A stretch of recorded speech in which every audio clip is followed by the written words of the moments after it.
अल्लाह अकबर। अल्लाह के महबूब अलैहिस्सलाम ने मर्दों को औरतों के साथ और औरतों को मर्दों के साथ हुस्ने सलूक करने की तलकीन इरशाद फरमाई। और आका करीम ने जो आखिरी वसीयत अपनी उम्मत को की, उसके बाद हुजूर अलैहिस्सलाम का विसाल हो गया। उसके बाद कोई वसीयत नहीं है हुजूर की जुबान से जो निकली हो। फरमाया, लोगों मैं तुम्हें दो चीजों की वसीयत करता हूं। एक अस्सलात अस्सलात, नमाज नमाज, यदि नमाज को न छोड़ना। और दूसरी वसीयत ये थी कि मैं दो कमजोरों के बारे में तुम्हें अल्लाह से डराता हूं, एक गुलाम और दूसरी तुम्हारी बीवियां। इन दो कमजोरों के बारे में तुम्हें अल्लाह से डराता हूं, इन पे जुल्म ना करना। इन्होंने भाग तो जाना नहीं है, घर से निकल तो जाना नहीं है, तो इन पे जुल्म करोगे तो ये दुखी हो जाएंगे। तो आका करीम अलैहिस्सलाम ने फरमाया, इन दो कमजोरों के बारे में मैं तुम्हें अल्लाह से डराता हूं। बल्कि इस कदर हुजूर ने औरतों की नजाकत का लिहाज रखा। एक सफर पे थे, एक शख्स ऊंटों को हाँक रहा था, उसका नाम था अनजशा। तो वो जल्दी जल्दी ऊंटों को ना हाँकने की कोशिश कर रहा था ताकि जल्दी पहुंच जाए। तो आका करीम ने फरमाया, अनजशा आहिस्ता आहिस्ता। फरमाया, ये जो ऊंटों के ऊपर औरतें बैठी उनकी तरफ इशारा करके कहा, ये नाजुक आबगीने हैं, कहीं टूट ना जाएं। औरतों को नाजुक आबगीने करार दिया।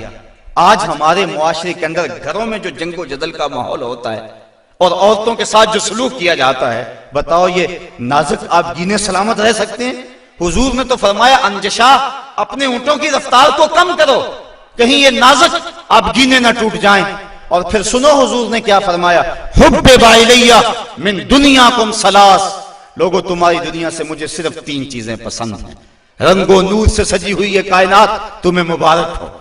ये बज़्म कवाकब का नूर, ये अफलाक, ये जमीन, ये लहलहाते हुए सब्जे, ये कायनात का हुसन, ये कौसे कज़ा की रंगीनियां, ये बहारों के रंग, ये पर्वतों की कितारें, ये मुरगन गजाएं, ये अनवा अक़साम के फल, जिंदगी का सारा हुसन, ये मौसमों का नूर और रोशनी, सब कुछ तुम्हें मुबारक हो।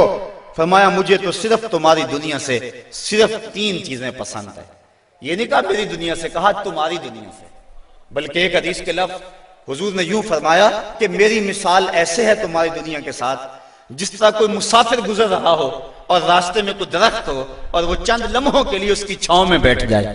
तो कहा, मैं तो चंद लम्हों के लिए रुका हूं, और रुक के एक एक लम्हा इंसान को जिंदगी गुजारने का रास्ता बता गए हैं। चंद लम्हों के लिए वो ठहरे हैं जिस पेड़ के नीचे, सुना है आज तक उस पेड़ का साया महकता है, आज तक वहां रोशनियां फैली हुई हैं। तो कहा, हुब्बे बाइलिया मिन दुनियाकुम सलास, मुझे तुम्हारी दुनिया से सिर्फ तीन चीजें पसंद है, अत्तीब वन निसा व जुइलत कुर्रतु ऐनी फिस सलात। एक खुशबू, दूसरी मनकूहा औरतें, और तीसरी मेरी आंखों की ठंडक नमाज में रखी गई है। तो साहिबो, मेरे और आपके आका मौला हुजूर नबी रहमत सल्लल्लाहु अलैहि वसल्लम ने यही हमें वसीयतें की, औरतों के साथ उसने सलूक करने का। और औरतों को हुक्म दिया कि तुम अपने खामद के साथ उसने सलूक करो।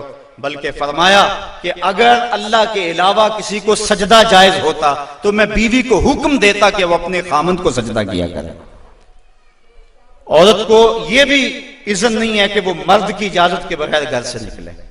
अगर मर्द पाबंद करना चाहिए, औरत को हिम्मत नहीं है कि निकले, शरीयत ने मना किया। बल्कि हुजूर ने इरशाद फरमाया, जब कोई औरत मर्द की रिजा और इज़्न के बगैर घर से बाहर निकलती है तो आसमानों के सारे फरिश्ते उस औरत पे लानतें नाज़िल करते हैं।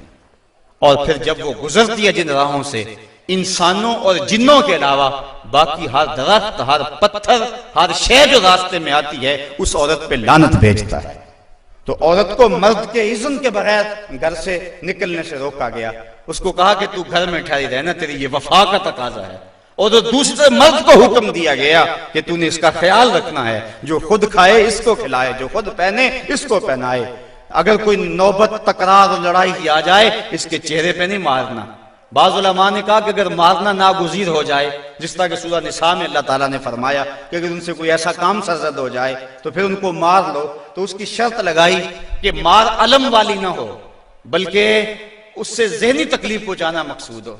और बाज़ ने कहा कि मिसवाक की मिकदार के अंदर रुई लेकर उस रुई का एक डंडा बनाया जाए और रुई उस औरत को मारी जाए। अब बताओ, रुई के डंडे मारने से औरत को कोई तकलीफ होगी, या सरहाना पकड़ के उसको मारोगे तो कोई तकलीफ होगी? तो मकसद औरत के ऊपर मर्द ने अपने गुस्से को निकालना है, वरना ये एक ऐसा नाजुक आपगीना है कि अगर तुम डंडों से मारने लगोगे, ठुड्डों से मारोगे और जुबान से गालियां देगे तो ये मुकद्दस रिश्ता और ये नाजुक आपगीना टूट जाएगा और घर का माहौल खराब हो जाएगा। वही मियां बीवी कामयाब जिंदगी गुजारते हैं और उन्हीं की औलादें दुरुस्त होती हैं जो इन चीजों का लिहाज और ख्याल रख के मोहम्मद अरबी की सुन्नत सीरत पे अमल करते हैं, और जिन्होंने अपने घर को जंग के नक्शे में बदला हुआ होता है। वक्ती तौर पे वो रोब झाड़ भी लें, लेकिन उनकी जिंदगी के अंदर हुस्न और तमानियत नहीं होता। तो आज मैंने इस नशस्त के अंदर ये चंद बातें आपके सामने रखी। अल्लाह ताला जल्ला शानहू की बारगाह में दुआ है कि मुझे और आपको रसूल करीम के बताए हुए रास्तों पर चलने की तौफीक अता फरमाए, और हुजूर ने जिस तरह अपनी अज़वाज के साथ हुस्न सलूक किया है, इस तरह हमें हुजूर के नकूशे पाक की बरकतें अता फरमाए और जिंदगी का हुस्न हमें अता फरमा दे।